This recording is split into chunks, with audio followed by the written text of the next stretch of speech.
I'm everywhere. You feel me. You drink me. And when it rains, I'm in the air. You use me for a multitude of things. I can turn into many forms: solid, liquid, and gas. I am big. I am gold. I'm as clear as glass. I am worldwide. I touch all from sky to land. I am water.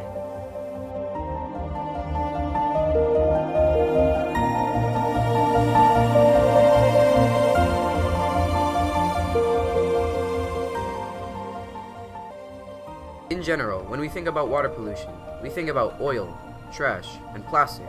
However, a lot of water pollution is beyond what our human eye can see.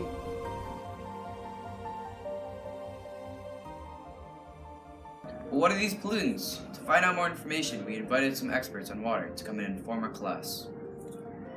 First off, we had a presentation by Gush and learned about the drinking water problems in Northern Ontario's First Nation communities. Later on, a hydrologist came over and spoke about how the city of Guelph is fortunate to have an access to a fresh and clean groundwater. Afterwards, we had a member of Wellington Water Watchers visit us and discuss how communities from all over are taking action and responsibility to conserve and keep our water clean. We also invited Mike Schreiner, the leader of the Green Party and Guelph's MPP, to discuss how we can make our lifestyle more sustainable and about other local environmental issues he's involved with. At last, we spoke with Tammy Glasgow, who is an employee of the wastewater treatment facility.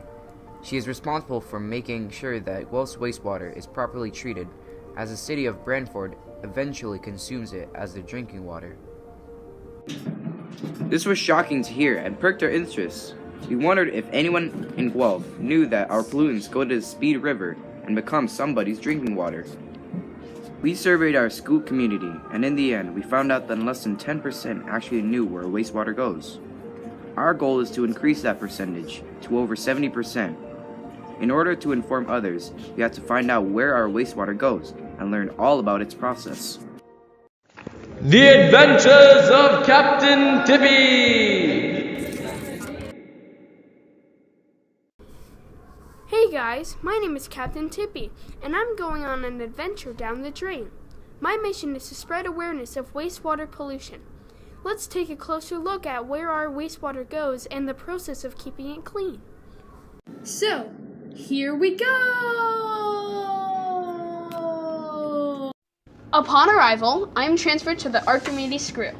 This screw will move me from a low-lying body of water into irrigation ditches, where they also remove big chunks of trash out of the way, so that the water can get treated properly. From there, we go to the screening stage. This is where objects such as plastic, paper, rags, metals, and other garbage-like materials such as myself are removed to prevent damage and clogging the equipment. The byproduct of this process is called grit, also containing seeds and pebbles, which are removed then sent to the local landfill. Ah! You scared me! Did you know that your shampoos and soaps have something called phosphates in them? If released into our rivers and streams, they can cause major algae blooms that absorb all of the oxygen and deprive plants and fish of space and nutrients. That's why the phosphate removal process is so important. It adds a chemical called calcium hydroxide, which separates the phosphates from the water. Does anyone else love bacon? Well, when you're done cooking it, please don't put the grease down the drain. The primary clarifier's only job is to remove the grease and oils that are dumped down the drain.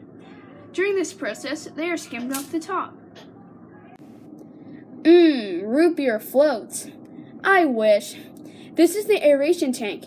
Here, air and microbials are put into the water to eat the bad bacteria to clean the water. Did you know that Guelph's wastewater treatment plant has one special component? Sand filtration. The sand filtration pulls out any solid particles that still remain. We finally come to the final stages. The water is chlorinated and then dechlorinated before it is sent out into the Speed River after the 7 to 14-hour process. Whee! This water, though, has only begun its journey. The water continues to flow down the Speed River, eventually joining the Grand River. My journey ends either here in the city of Brantford, where the water is used as the main source of drinking water, or here in Lake Erie.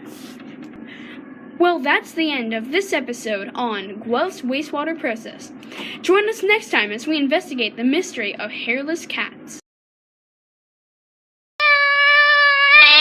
This concludes the adventures of Captain Tippy! To inform communities about the do's and don'ts of what to put down our drains, we created a Twitter and Instagram account and a website to share our findings. We also wrote emails to the Mayor of Guelph and Brantford explaining our issues of our water and asked if they could help spread awareness in any way. On top of that, we presented to our school community about this water issue.